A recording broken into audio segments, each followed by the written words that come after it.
furthermore, I believe that with systems as support for humans, using them as support for our social lives, as we are moving forward with, entering all areas of our life in certain topics, such as a social software for managing your health, managing your finances, for managing your family, for managing your career, your hobbies.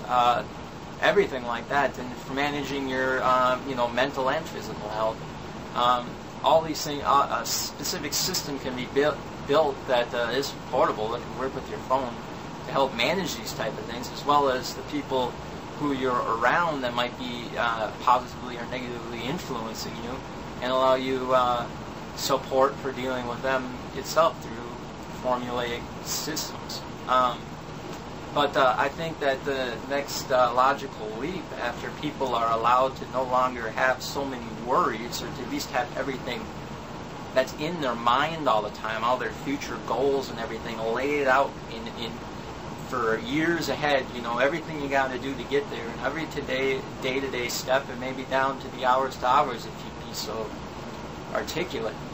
But I think that once people can get over that, their general worries and under stresses, that people will automatically start being more altruistic. I think people are just self-centered because the stresses of American life are so much. It's complicated living in a modern society, and perhaps that's what all of this is kind of a rebellion against all this new technology and all these new complications. Computers are an easy learning curve for a lot of people. I mean, still a relatively new technology, and people can be intimidated by a lot of the people on there that might specialize in other areas or be better at what they do than they are, or disagree with them on things that they've always held as firm principles, and be able to debate on them in a more articulate way than they perhaps do. I mean, it could be in a combination of inferiority complex, insecurities,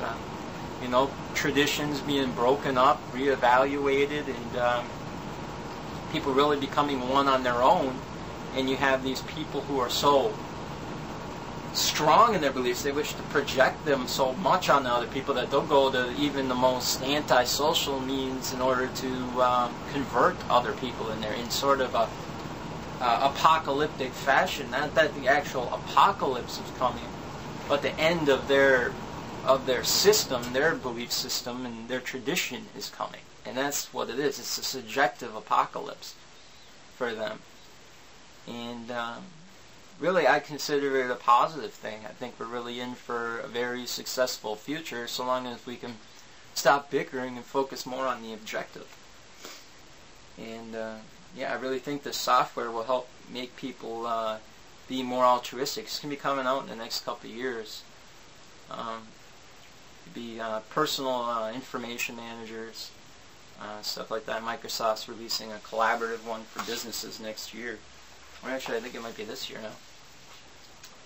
So as long as people can just keep cool, your worries and everything will shortly be resolved, and you'll be given. You'll have software that is constantly updated that can help you. If you're trying to find a job, it can provide you with all the information you need to find a better job, and all kinds of stuff like that. This individual assistance software, all the way down to your sex life, So this is really. After that, I really don't perceive of much more difficulty, except for people who refuse to use the software and become Amish, and that seems to me what's going on, is an Amish type of movement. And my number one thing is mental illness and personality disorders. I think that is the social disorder we're seeing being put on the internet even, and it's the cause of all of society's problems. We need heavier law enforcement, not necessarily a more, powerful, like as far as, police government, where it's intruding on your freedoms, but one that is more relative is lighter fines, but more fines for social-based crimes. They have these in the UK. Harassment can be if somebody says "fuck you" to you on the street, and you can call call the cops on. The cops will give them like a $200 fine for harassment. And that eats away at them. It eats away at your pocketbook. So you're not going to go flicking anybody off anymore. And it's just we need more police, basically. And that's how it is in London. Is they got rid of the guns so they can have more cops. That way they got more people enforcing the laws, and really it's just sort of a parenting thing, like you can't do that. You try to mess with us, we'll bring in the SWAT teams. So it's really a good way to do things, but it's got to keep it minor, though. I mean, there is the danger of giving too much power to them, but that's the thing, is you don't want to give them too much power. You just want to give them control. You don't want to give them absolute power. You want to give them a relative power.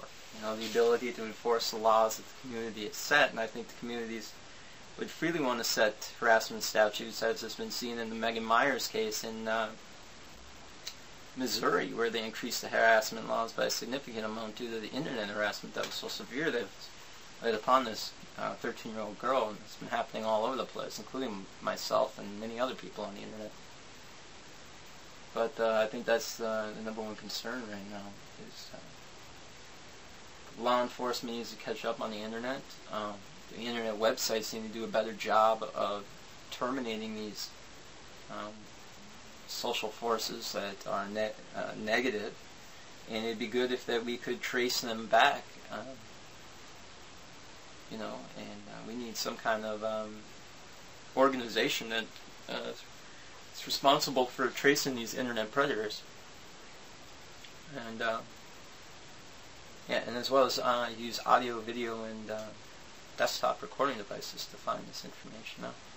Really, so long as all this stuff works out, I think we're all looking forward to a pretty good time. Religion aside, science is doing a great job, and our economy will take off so long as we get rid of these negative people in their lives.